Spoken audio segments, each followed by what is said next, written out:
Donc il restait de la séance précédente, quelque chose qu'on avait oublié de faire, c'était, on avait étudié cette série, on a vu qu'elle convergeait, mais pour montrer qu'elle convergeait, on avait utilisé les critères d'équivalence, et donc pour ça, je vous rappelle, il faut que la suite soit positive, et j'avais pas eu le temps de vous montrer qu'elle était positive, parce qu'il y avait eu l'alarme incendie qui avait sonné, justement, juste avant que je puisse vous le démontrer. Donc ce UN, pourquoi il est positif? Bah regardons, déjà un sinus, c'est que c'est toujours positif. Non, pas toujours, hein. Un sinus, c'est pas toujours positif. Pour savoir quand c'est positif, on se place sur un cercle trigonométrique.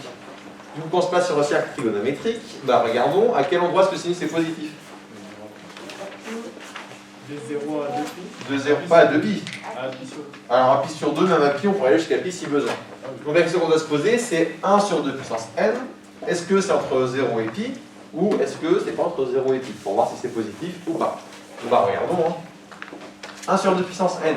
Bon bah déjà, j'ai que des entiers positifs. Enfin, n c'est un entier positif, ça va être 2 puissance quelque chose de positif. Bref, j'ai que des nombres positifs là-dedans, donc le tout est positif, c'est pas de souci. Et c'est plus petit que quoi? Effectivement, c'est plus petit que 1.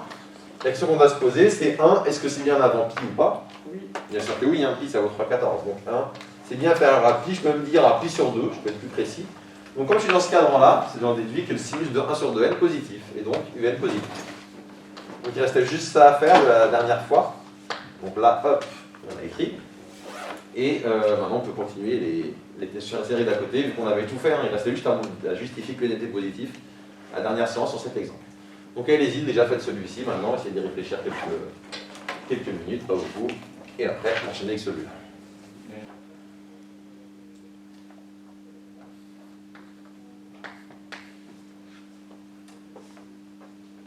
Alors pour cette série, est-ce que vous avez le bon réflexe?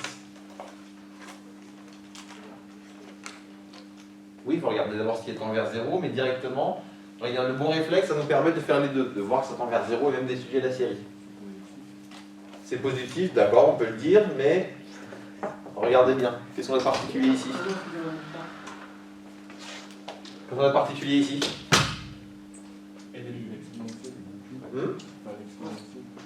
On n'a pas l'exponentielle, mais on a une puissance qui est variable. Et donc, c'est quoi le réflexe que je vous ai donné quand on a une puissance variable? Effectivement, j'utilisais la formule a puissance x. Rappelez-moi, donc vas-y, redis-moi, c'est quoi puissance x? C'est ça. Et donc, on va appliquer cette formule ici avec ce qu'on a. Donc, quand on l'applique, ça va donner exponentielle de 1 demi. Ln.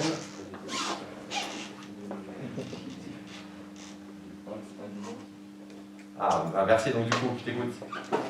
C'est pas E exponent n, ln de 1 demi. Donc, regardons.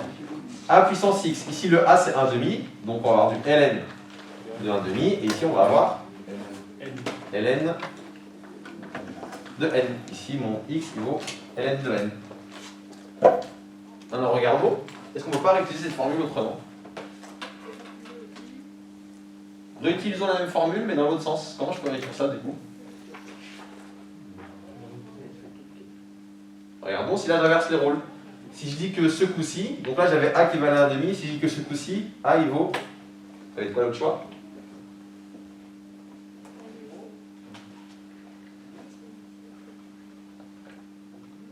Regardons. Il y a plusieurs façons de voir ça, si vous n'aimez pas avec ça. Si je dis que c'est exponentielle, une autre façon de voir cette formule, tiens. Vous savez que quand j'ai des exponentielles, comme ça multiplié, ça revient à une puissance. Qu'est-ce que je peux dire de l'exponentielle ln de n? Ça fait, oui, j'ai entendu. Ça fait n, et donc on a n puissance ln de 1 demi. Alors il y a une petite gymnastique du cerveau ici, c'est vrai. Mais en fait, ce qu'on a là-haut, c'est pareil que ce qu'on a ici. Et là maintenant, qu'est-ce qui change? C'est que ma puissance, elle n'est plus variable. Maintenant, ce qui est variable, c'est mon n, et là j'ai ma puissance qui est là. Et ça ressemble pas à une série connue. Alors peut-être pas directement, vous allez peut-être pas reconnaître, mais si, ça peut ressembler à une série connue. Ça ressemble quoi comme série connue? ln de 1 demi, comment je peux le réécrire? Non. ln de 1 demi, comment je peux le réécrire? ln de 1. ln de 1 moins ln de 2, donc moins ln de 2, vu que ln de 1 vaut 0. Et n puissance moins ln de 2, je peux le réécrire 1 1 sur n ln de 2. C'est pas une série connue ça? Une série de quel type?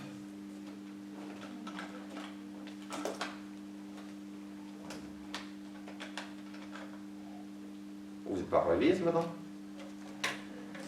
De Riemann, oui. Donc ça c'est le cas en général d'une série de Riemann, enfin directement comme j'ai fait une équivalence UN est enfin sigma UN est une série de Riemann.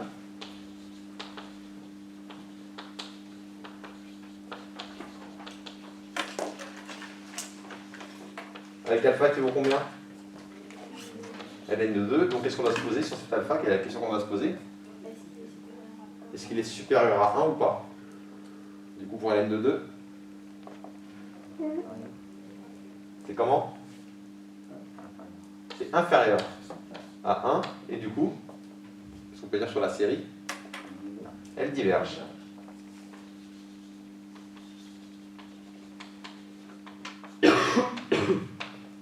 Donc cette série diverge. Donc là, il fallait un petit peu manipuler.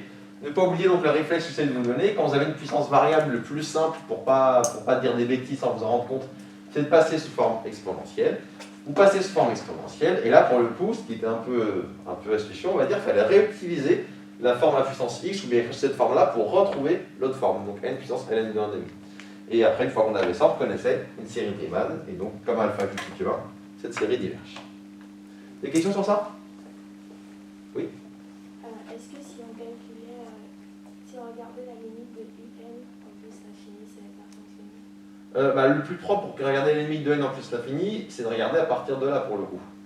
Donc à partir de là, j'ai ln de 1,5 qui tend vers. Enfin, pas qui tend, pardon, qui est quel signe? Négatif. Ln de n, ça tend vers combien? Plus l'infini. Plus l'infini fois négatif, ça fait. Et exponentielle moins l'infini, ça tend vers 0. Du coup, on n'aurait pas pu conclure avec ça. Un tend vers 0, mais comme ça tend vers 0, on n'aurait pas pu conclure. D'autres questions?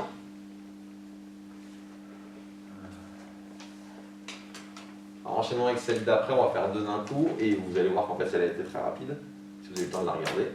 Qu'est-ce que vous pouvez dire de cette série?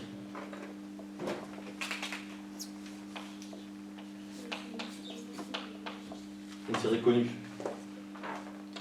Regardez dans votre cours, c'est correspond à quel type?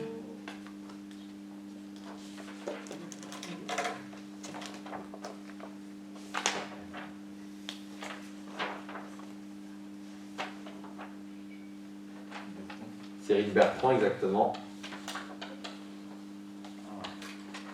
Avec, quels sont les coefficients ici? Alpha vaut 1,5, bêta vaut 1, et du coup il se passe quoi quand alpha vaut 1,5 et bêta vaut 1? Alpha c'est plus petit que 1, donc la série. Donc la série diverge. Ça c'était direct, c'est juste une question de cours, on va dire. Vous connaissez directement une série de Bertrand, et ici, comme le paramètre alpha est strictement plus petit que 1, la série diverge. Je vous rappelle, les séries de Bertrand, c'est un petit peu quand on a une série de Riemann. Le cas intéressant, c'est quand ici alpha est égal à 1, la question c'est quand j'ai un 1 sur n qui de base diverge, la série d'1 sur n diverge, qu'est-ce que je dois rajouter à côté comme ln, comme un truc tout petit? Je vous rappelle, un ln de n, c'est vraiment quelque chose qui est très petit par rapport à une puissance de n, même la plus petite puissance de n que vous ayez. Et du coup, ce qui va se passer là, c'est que, je disais, oui, pardon, qu'est-ce qu'on peut rajouter de très petit, d'epsilon s, qu'on va dire, pour que mon 1 sur n passe de divergent à convergent. Parce que la série de Riemann, comme je vous l'ai dit, à alpha égale 1, c'est quelque chose de brutal.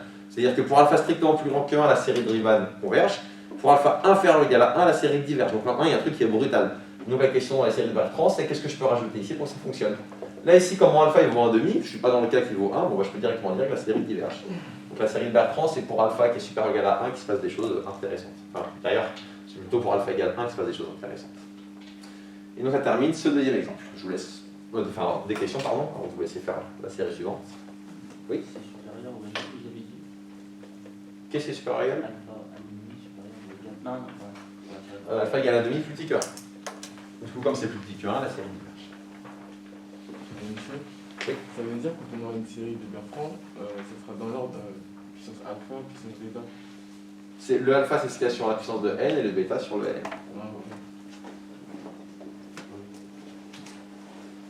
Autre question? Allez, avec la série suivante.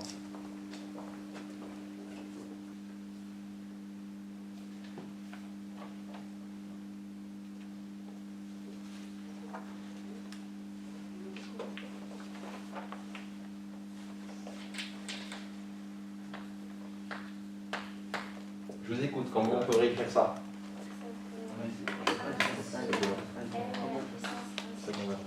C'est ça, donc je vous rappelle, une racine énième, c'est une puissance 1 sur n.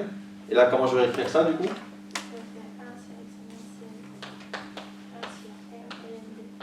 Effectivement, après, même réflexe que tout à l'heure, je vous l'ai dit, quand il y a une puissance variable, le mieux, là c'est 1 sur n.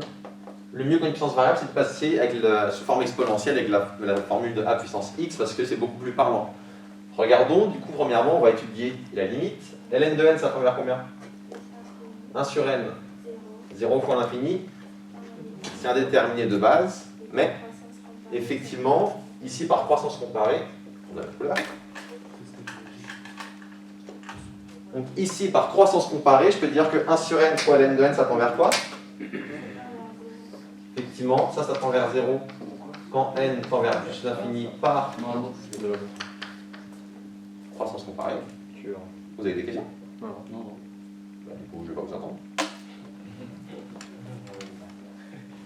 Du coup, ça tend vers 0 par croissance comparée. Exponentielle 0, ça fait. Et du coup, la limite, c'est 1 au total. Donc un tend vers 1 quand n tend vers plus l'infini. Et donc, effectivement, comme 1 est différent de 0, je peux directement dire que la série diverge. Je n'ai pas besoin d'aller plus loin. Comme 1 est différent de 0, la série diverge.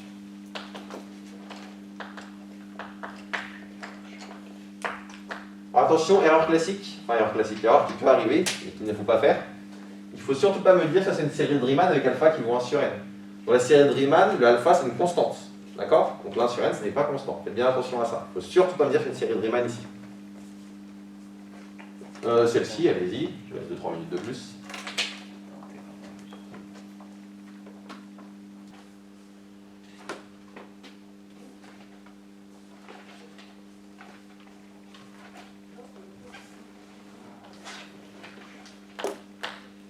Alors si on écrit ici un proprement, ça va donner quoi? Exponentielle. Exponentielle. N, attention. C'est ça.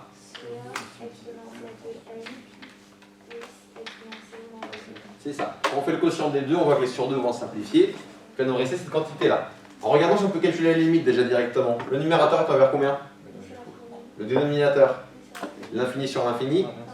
Indéterminé. Donc on ne peut pas calculer directement. Comment on va faire pour lever l'indéterminé ici?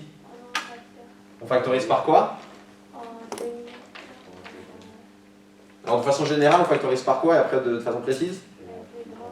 Le plus grand terme, exactement. N'oubliez pas, on factorise par le plus grand terme pour lever l'indéterminé.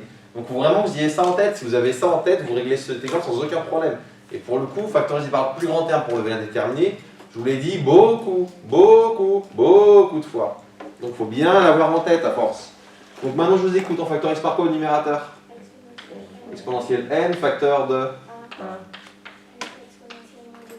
Exactement, je vous rappelle, on peut factoriser par un exponentiel. Exponentielle a fois exponentielle b, c'est exponentielle a plus b. Du coup ça arrive ici à avoir du moins 2n en dessous. Exactement, facteur de... C'est ça. Qu'est-ce qu'on peut faire de ça maintenant? On peut simplifier l'exponentielle, il va nous rester quoi? 1 sur exponentielle n, facteur de 1 plus exponentielle moins 2n sur 1 plus exponentielle moins 4n. Qu'est-ce qu'on peut dire de tout ça? Effectivement, tout ça tend vers 1. Et donc le total, ça tend vers 0. Quand n tend vers plus l'infini. Quand j'ai le total, c'est tout ce qu'il y a. Mais mieux que ça, donc on a vu que un tendait vers 0, donc je vous rappelle, un tend vers 0, ce n'est pas une condition suffisante pour que la série converge, c'est nécessaire mais pas suffisant, du coup, il faut voir maintenant si la série converge ou pas. Mais j'ai mieux que ça, comme ça tend vers 1, je peux dire quoi? Qu'est-ce que je vais vous montrer sur un? Effectivement, on vient de montrer que un est équivalent à 1 sur exponentielle n. Est-ce que c'est une série connue, ça? Oui, c'est quoi? Riemann. Effectivement, comment on peut le réécrire pour bien voir c'est du Riemann? 1 sur exponentielle 1 plutôt à la puissance. C'est ça, alors pas besoin de mettre le 1, E c'est pareil qu'exponentielle 1. Ça c'est de la forme 1 sur E puissance n. Donc effectivement c'est une série de Riemann avec alpha qui vaut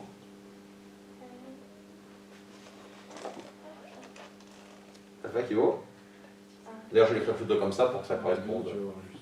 Que je raconte Riemann par Riemann, pardon. Géométrique, excusez-moi bien sûr.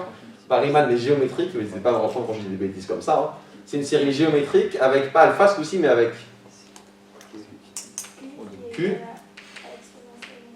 C'est ça, donc qui est le terme général d'une série géométrique. Donc je vous rappelle, Riemann ça traduit 1 sur n puissance alpha. Donc bien sûr, c'est pas Riemann, c'est géométrique. Donc une série géométrique de raisons Q égale 1 sur E ou exponentielle moins 1, c'est pareil. Quelle question doit se poser sur la raison? Alors exponentielle moins 1, c'est entre quoi et quoi?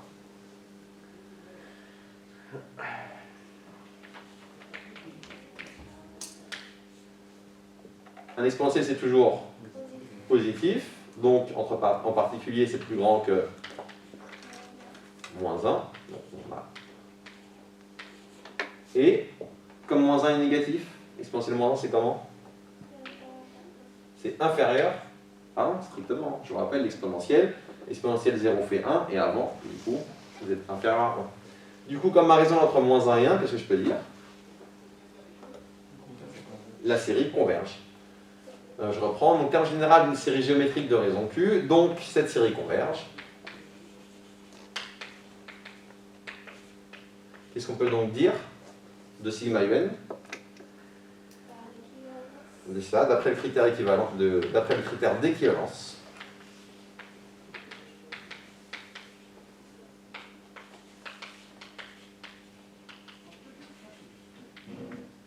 La série sigma un converge aussi. C'est bon ça? Et effectivement, il manque quelque chose, il ne faut surtout pas l'oublier.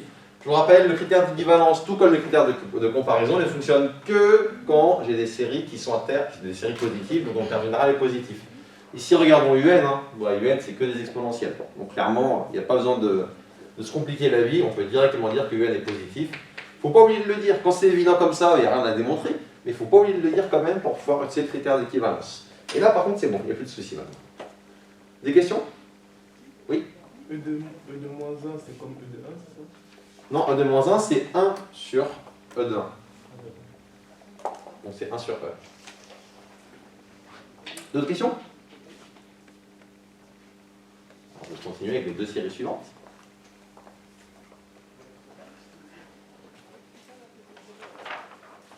Alors, ces deux séries, normalement, elles étaient assez rapides. On va voir tout de suite pourquoi. La première, qu'est-ce qu'on peut dire? Prendre les plus grands exponentiels. Effectivement, on va prendre les plus grands termes. Enfin, intuitivement, on va faire ça. Donc, intuitivement, je prends le plus grand terme. Là, j'ai 3 puissance n. Là, j'ai 2 puissance n. Ça donne quoi? Comment je pourrais écrire 3 puissance n sur 2 puissance n? 3 demi puissance n. Et 3 demi puissance n, ça tend vers plus l'infini. Du coup, la série, forcément, diverge. Ça, c'est intuitivement. Pour le démontrer proprement, ça prend 3 secondes. Comment on fait pour le démontrer proprement? Prendre par plus grand terme, dire c'est le plus grand terme qui domine. Il faut faire quoi pour le montrer proprement, ça? Prendre que 3 puissance n est supérieur à n.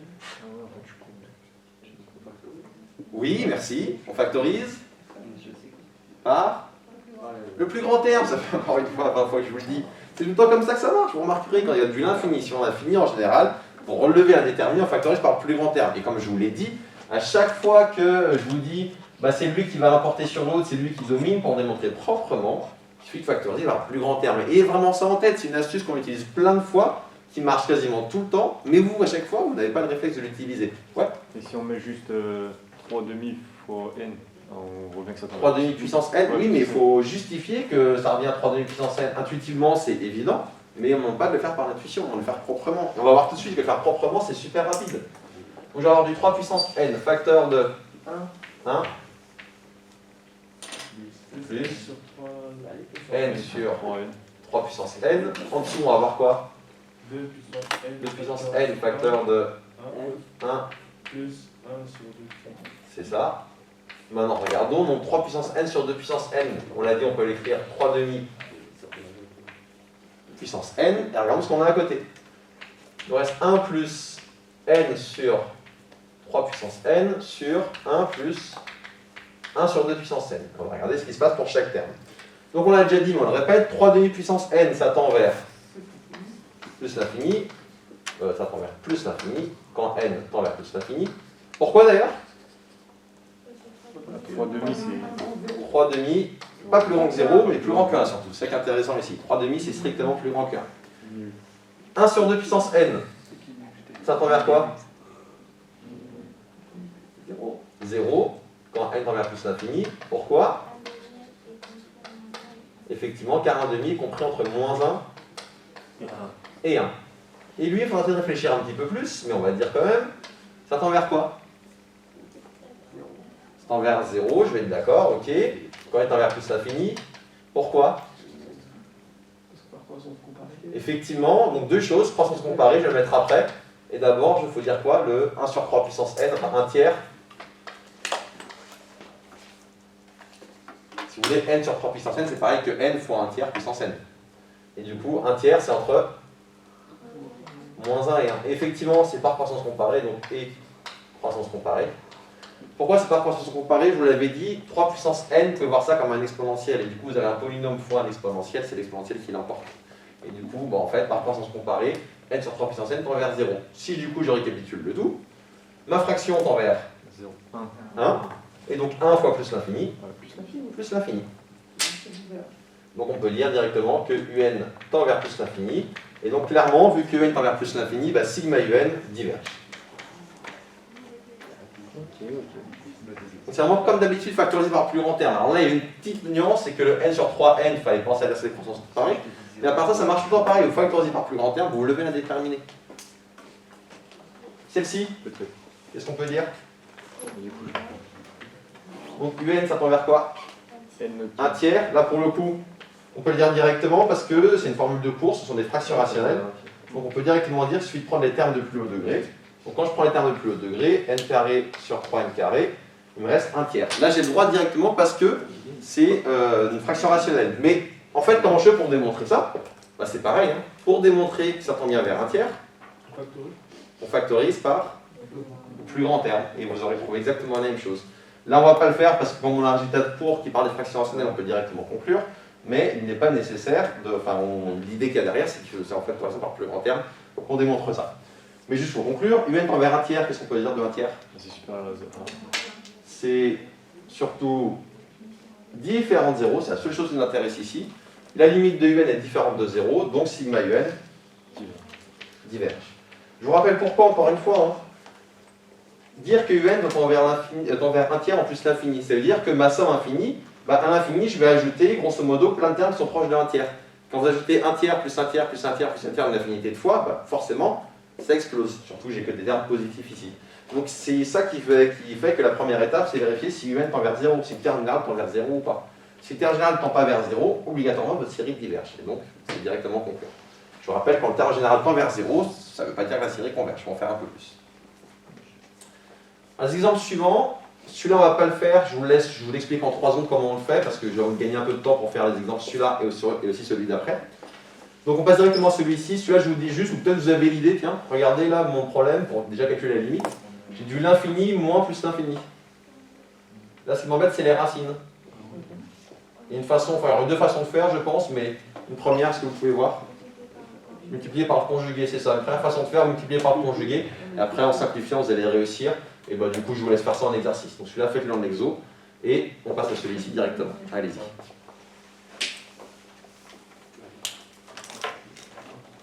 Allez, corrigeons. Il est bientôt l'heure. Histoire qu'on ait le temps de faire cet exemple. Et le suivant. Celui-ci, normalement, si vous êtes astucieux, en fait, il est très rapide. Alors déjà, regardons la limite. Est-ce que c'est compliqué de calculer la limite ici? Non, regarde, ici, c'est directement du 1 sur l'infini. 1 sur l'infini, il n'y a aucun souci. Ça tend vers 0. Donc comme un tend vers 0, bah, je ne peux pas conclure directement. Il faut que je fasse un peu plus.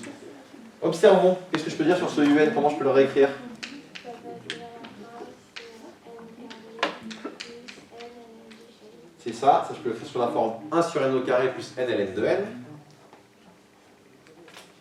Et Et factoriser le dénominateur par on peut factoriser par? n au carré. Ok, on peut factoriser par n au carré et du coup après faire un critère d'équivalence, mais encore plus rapide ici. Regardez bien.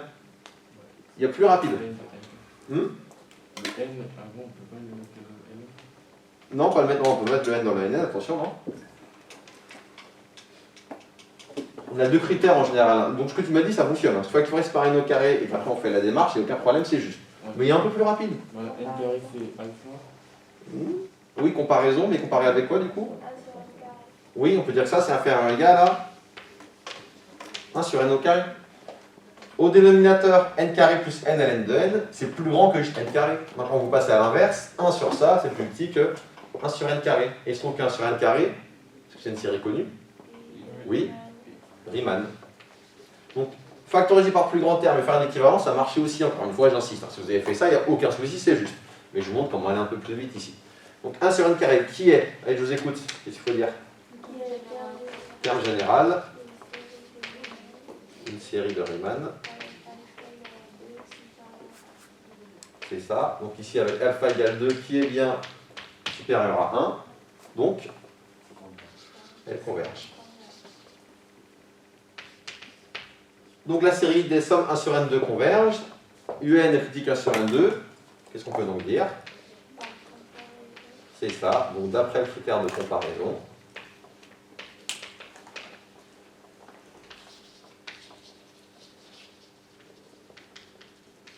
Qu'est-ce qu'on peut dire? Sigma UN converge. Et effectivement, il manque juste comme d'habitude, n'oubliez surtout pas de préciser que UN Super. est positif. Donc là, c'est bien le cas, hein, clairement. Encore une fois, j'ai que des termes positifs, donc il n'y a pas besoin de faire des choses compliquées pour montrer que c'est positif. Oui? Là, juste dans le UN, pour que le 1 sur n au carré, il faut juste prendre les termes du plus au de précision. Alors, tu aurais pu faire ça, c'était juste aussi, par exemple. Ça, c'était juste aussi. Mais le mieux, c'est de prendre le terme le plus grand, le terme dominant, c'est celui qui va te donner la meilleure réponse. Là, pour le coup, ça aurait pu marcher aussi avec du Bertrand, quand c'était dans le cas limite, mais en tout cas, ce qui est sûr, c'est que je vous conseille de prendre toujours le terme le plus grand. Parce que c'est lui qui va donner l'information la plus précise. D'autres questions sur cet exemple? Non, ça va. Alors, donc, oui. Vous pouvez faire Bertrand là sur... Alors, j'avoue, j'ai un petit trou de mémoire sur Bertrand, sur quand n égale 1, il faut que bêta soit comment. J'ai vu c'est strictement plus grand qu'un supérieur ou égal. Mais le mieux, c'est tout le temps prendre le plus fort dans tous les cas. Le mieux, c'est tout le temps prendre le plus fort. Donc le plus fort, c'est n au carré. Parce que là, n, c'est n au carré, c'est n fois n. Et donc dans n ln de n, n, c'est plus grand que ln de n. Et donc, c'est lui qui est le plus fort, c'est lui qu'il faut prendre.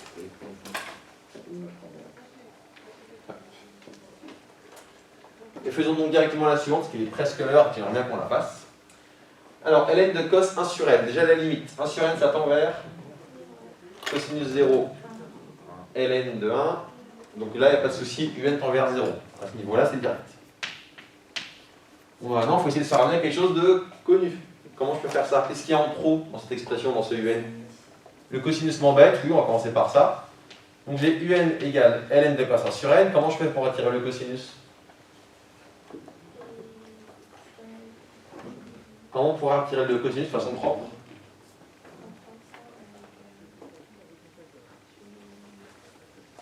Allez. Développement limité, exactement. On fait des développements limités. Cosinus 1 sur n, ça va donner quoi? Déjà, rappelez-moi, le développement limité, c'est valable en 0. Ici, quand n tend vers l'infini, 1 sur n tend vers 0. Du coup, j'ai le droit d'appliquer mes développements limités, il n'y a pas de souci. Donc, je vous écoute. Cosinus 1 sur n, ça va donner 1. Exactement, et pas besoin d'avoir plus d'ordre, hein. Une fois que j'ai un 1 sur n, ça me suffit. Donc plus petit taux de 1 sur n au carré. Hop, hop, maintenant qu'est-ce que j'ai en trop? Le ln, donc je vais appliquer la formule ln, rappelez-moi. Voilà, donc je vous rappelle, pour ln, c'est ln de 1 plus, ou bien je vais mettre x, c'est pareil, c'est avec 1 plus, hein, c'est pas directement ln de x, c'est ln de 1 plus x. À l'ordre 1, ça va donner quoi? X plus petit de x. L'ordre 1 va suffire ici, parce que je vais juste sortir un terme ici. Donc je l'applique ici, avec x qui vaut quoi? Moins 1 sur 2n au carré, et donc je vais trouver moins 1 sur 2n au carré, plus petit o de 1 sur n au carré. Et du coup, je peux dire que un c'est équivalent à quoi? Je vous rappelle qu'on fait le développement limité, on obtient des équivalents. Un c'est équivalent à moins 1 sur 2n au carré. Ça correspond à quoi ça? C'est ça qui est le terme général. Alors je ne vous mets pas à la fin de la phrase parce que c'est la même qu'à côté et j'ai envie de gagner un peu de temps pour conclure vraiment, s'il y a bientôt l'heure. Du coup, qu'est-ce qu'il faudrait que je dise d'autre pour appliquer les critères d'équivalence? Donc je vous rappelle, série de Riemann, alpha égale 2 plus grand que 1, donc la série converge, il n'y a pas de souci avec les critères d'équivalence. Mais, exactement, pour critère d'équivalence, ce qu'il faudrait dire, c'est que c'est tout en positif. Alors là, si j'écris ça, bah, c'est faux. Là, ce n'est pas positif, c'est négatif. On peut le voir, hein. Vous avez un cos c'est compris entre moins 1 et 1. Alors là, pour le coup, grâce à moins sur n, c'est entre 0 et 1. Et du coup, mon ln, quand je est à l'intérieur est plus petit que 1, le ln est négatif. Donc un est négatif. Mais en fait, je vous l'ai dit, ce qui compte, c'est pas que ça soit positif en vrai. Ce qui compte, c'est que ça ne change pas de signe constamment. Donc là, dire c'est tout le temps positif ou dire c'est tout le temps négatif, ça marche aussi. Comment vous en convaincre en fait? Si vous prenez moins un, vous faites la même chose avec moins un. Moins un, c'est équivalent à quoi? 1 sur 2n carré. Vu que un était positif, moins un c'est comment? Pardon, vu que un était négatif, moins un c'est comment? Positif. Et du coup, vous dites que, je vous mets les 3 petits points, vous concluez que sigma de moins un converge, mais sigma de moins un, moins comme c'est une constante, qu'est-ce que je peux dire? Ça vaut combien? Moins sigma de un. Et donc, si sigma de moins un converge, moins sigma de un converge aussi. Et c'est pour ça que, en fait, du coup, vous n'avez pas besoin, je vous le mets en jaune, il n'y a pas besoin de l'écrire. Donc, ce qu'il faut vérifier, c'est soit que c'est tout le temps positif, soit que c'est tout le temps négatif. Et encore, même là, il y a une nuance. Imaginons, c'est les 1000 premiers termes, ou 2000 premiers termes, ou en tout cas un certain nombre de termes au début, ça fait que changer de signe, mais au bout d'un moment, ça stabilise en soit tout le temps positif, soit tout le temps négatif. Ça suffit aussi, parce que vous, ce qui vous intéresse, ce sont les phénomènes limites, ce qui se passe à l'infini. Donc si c'est juste à l'infini que c'est tout le temps positif ou tout le temps négatif, même ça, ça suffit en vrai. Il n'y a pas besoin que ce soit tout le temps positif. Ce qu'il faut, c'est qu'à l'infini, ça ne change pas tout le temps de signe. C'est ça qui est important en vrai. Donc soit tout le temps positif, soit tout le temps négatif à l'infini. Vous avez des questions sur ça? Non? Alors du coup, je viens de dépasser de quelques secondes, excusez-moi. Juste qu'on s'arrête là pour cette feuille, et que la prochaine fois, on fera la série de feuilles.